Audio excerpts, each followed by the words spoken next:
அனைவருக்கும் வணக்கம். Welcome to Rockfort சமையல். இன்றைக்கி நம்ம சேனலில் பார்க்க போகிற ரெசிபி என்னென்னு பார்த்தீங்கன்னா, 2 நிமிஷத்தில் ரொம்ப ஈஸியான நல்ல டேஸ்டான புளி சாதம் எப்படி செய்கிறதுன்னு பார்க்கலாங்க. இந்த புளி சாதத்தில் நம்ம எந்த வகையான பொடியும் சேர்க்காமல் நினச்ச உடனேயே நம்ம இந்த மாதிரி புளி சாதம் செஞ்சிடலாங்க.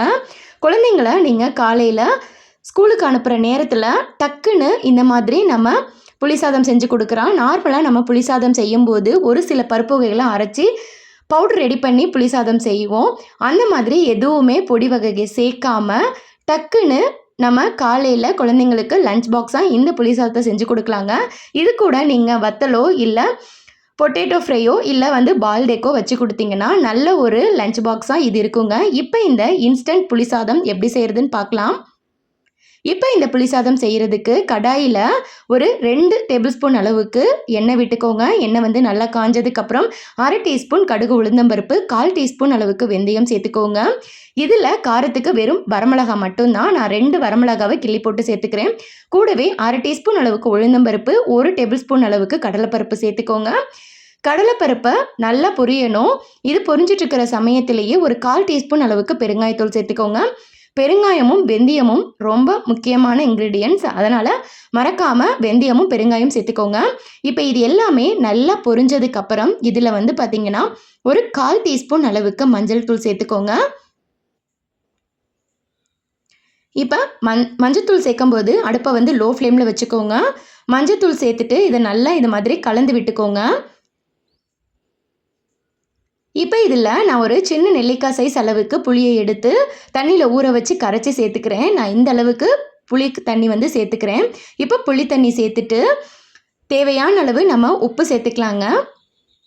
உப்பு சேர்த்துட்டு இது கூடவே ஒரு சின்ன துண்டு வெல்லம் சேர்த்துக்கோங்க. இப்படி நம்ம வெல்லம் சேர்க்கும்போது இந்த புளி சாதம் நல்ல ஒரு டேஸ்ட்டு கொடுக்கும். இனிப்பும் புளிப்பும் கலந்த மாதிரி இருக்கும். இப்போ வெல்லம் நல்லா கரையட்டுங்க. புளியோட பச்சை வாசனையும் நல்லா போகணும். அது வரையும் இதை நல்லா நம்ம கொதிக்க வச்சுக்கலாங்க. அடுப்பை மீடியம் ஃப்ளேமில் வச்சுட்டு இதை நல்லா கொதிக்க விட்டுக்கோங்க. வெல்லம் ஆப்ஷனல் தான், சேர்த்திங்கன்னா ரொம்ப சூப்பராக இருக்குங்க. இப்போ பார்த்திங்கன்னா இது நல்லா திக்காக ஆரம்பிச்சிருச்சு. இது இன்னும் கொஞ்சம் நல்ல திக்கான கன்சிஸ்டன்சி வரணும். அது வரையும் நம்ம இதை நல்லா கொதிக்க விட்டுக்கலாம். இப்போ பார்த்திங்கன்னா இது ஓரளவுக்கு நல்லா திக்காக ஆரம்பிச்சிருச்சு. இன்னும் ஒரு 2-3 நிமிஷத்தில் இது நல்லா கெட்டியாக ஆரம்பிச்சிருங்க. நான் கம்மியான குவான்டிட்டி செஞ்சுருக்கேன். நீங்கள் இதே மாதிரி நிறையா புளி தண்ணி சேர்த்துட்டு இந்த மாதிரி செஞ்சு ஒரு ஏர்டைட் பாக்ஸில் ஸ்டோர் பண்ணி வச்சிட்டிங்கன்னா போதும். 10 நாள் ஆனாலும் கெடாமல் இருக்குங்க. இப்போ இது நல்லா கெட்டி ஆயிடுச்சு. இப்போ நம்ம ஸ்டவ் ஆஃப் பண்ணிவிட்டு இதை நல்லா ஆற வச்சிடலாம். இது நல்லா ஆறுனதுக்கப்புறம் சாதத்தை நல்லா உதிரியாக நான் வடித்து வச்சுருக்கேங்க. அதை இப்போ இதை சேர்த்துக்கலாங்க. சாதம் நல்லா ஆறி இருக்கணும். அப்போ தான் உங்களுக்கு புளி சாதம் நல்லா உதிரியாக சாப்பிட்றதுக்கு ரொம்ப சூப்பராக இருக்கும். இதை இந்த மாதிரி நல்லா மிக்ஸ் பண்ணி விட்டுக்கோங்க. இதில் மிக்ஸ் பண்ணதுக்கப்புறம் ஒரு 2 ஸ்பூன் அளவுக்கு கடைசியாக பச்சையாக இருக்கிற நல்லெண்ணெய் சேர்த்துட்டிங்கன்னா நல்லா மணக்க அந்த நல்லெண்ணெய் வாசனையோட புளி சாதம் ரொம்ப சூப்பராக இருக்குங்க.